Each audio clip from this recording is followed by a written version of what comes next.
नमस्कार मंडळी, आजच्या जेवणात काय? आजच्या जेवणात आहे आज नवीन रानभाजी।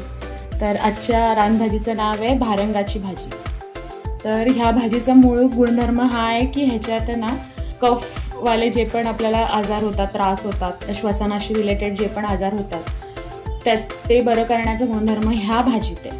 म्हणजे ही भाजी जेव्हा पण आपण बनवतो ना तेव्हा कवळी असेल ना तर ती कमी कडू असते, पण जशी जशी ती जून होत जाते तर कडवटपणा तिचा जास्त वाढतो। तर भारंगीची भाजी फक्त पानं आपण घेतो, त्याचे देठ कधीच घेत नाही। त्याच्या फुलांची पण भाजी बनते, ती पण खूप छान होते। तर त्याची पानं जी आहेत ना ती आपल्याला उकडून घ्यायची असतात आणि त्याचं पाणी आहे ते सगळेजण फेकून देतात, पण आपण ते पाणी फेकायचं नाही आहे, ते अजून उकळवून ते आटवायचं ते पाणी, आणि त्याच्यात तुम्ही साखर, मध किंवा गुळही घालू शकता। लहान मुलांना कोणालाही किंवा मोठ्यांना कोणालाही तुम्ही ते औषध म्हणून देऊ शकता। ते खोकल्यावरती खूप छान रामबाण औषध आहे। तर ते पाणी आपण फेकायचं नाही आहे। आणि भारंगीची भाजी खूप गुणधर्म म्हणजे औषधी गुणधर्म आहे। सगळ्याच रानभाज्या औषधी गुणधर्मांच्या आहेत, पण एवढंच की आपल्याला फार गोष्टी त्यातल्या कमी माहिती असतात।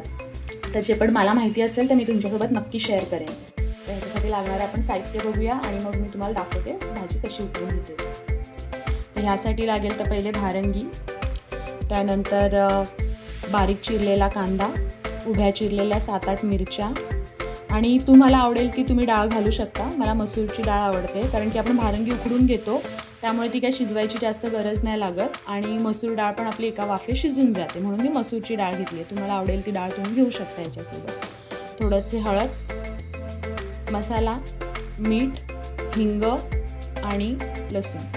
आज मी पिंक सॉल्ट नाही घेतला आहे, आपला रेग्युलर जो व्हाईट सॉल्ट घरात वापरतो, आयोडीन नमक, ते घेतलेलं आहे। काय आहे ना की तुम्ही मिठात थोडं चेंजेस करत जा, एकदा हे मीठ एकदा ते मीठ, असं वेगवेगळे मीठ तुम्ही जेवणात वापरा, तेल वेगवेगळे वापरा, त्याच्याने तुम्हाला हेल्थ बेनिफिट खूप चांगले मिळतात। आता आपण भारंगीची भाजी साफ करतो। आपल्याला याची फक्त पानं काढून घ्यायचे, पानं काढून छान धुवून घ्यायचे पाण्यात, कारण की थोडं चिखल माती लागलेली असते। देठ नाही घ्यायचे, देठ जास्त कडू असतं।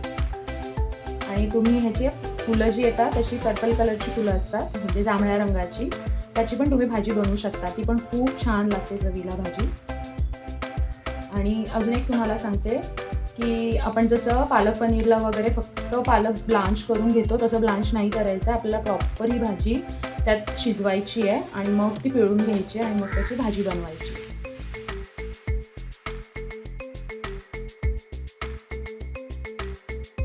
आपलं पाणी छान उकळलेलं आहे।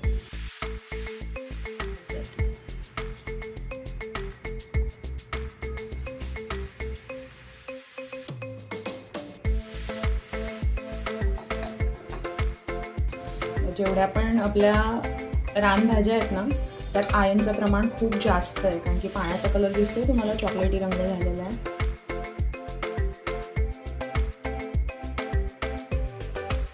छान कडक गरम झालाय, म्हणजे आपली फोडणी खूप छान बसेल।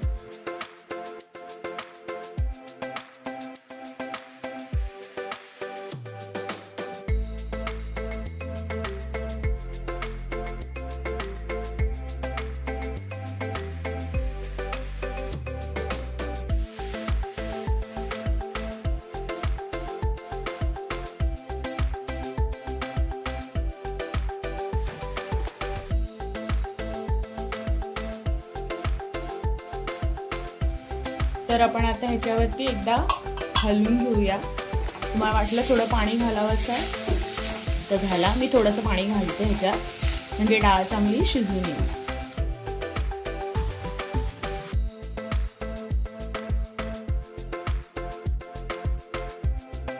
बघा डाळ छान शिजली आहे, कारण की मसूर डाळ आहे ना ती लगेच शिजते, बाकी कुठली डाळ असेल तर आपल्याला शिजवायला थोडा वेळ लागतो। आणि जर चणा डाळ वापरणार असाल तर ती थोडी जास्तची भिजत घालून मग एक वाफ काढून मग घाला।